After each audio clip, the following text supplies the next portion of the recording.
Diqqətinizə Uyğur xalq klassik naxışlarından Yarım usulda Zuhra Karimova və Ruxsara usulcular topladı.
Bigane buldum yare, bigane buldum yare.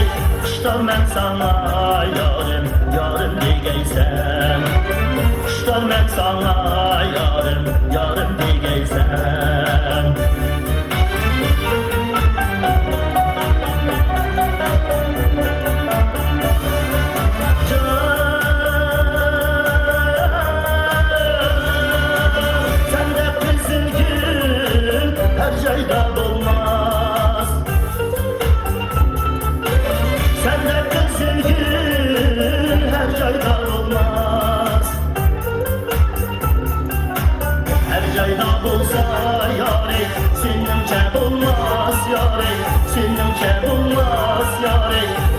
Ben sana yarım, yarım diyeceğim. Her cayda bulsa yarım, senince bulmaz yarım, senince bulmaz yarım. Kuşlar ben sana yarım, yarım diyeceğim. Kuşlar ben sana yarım,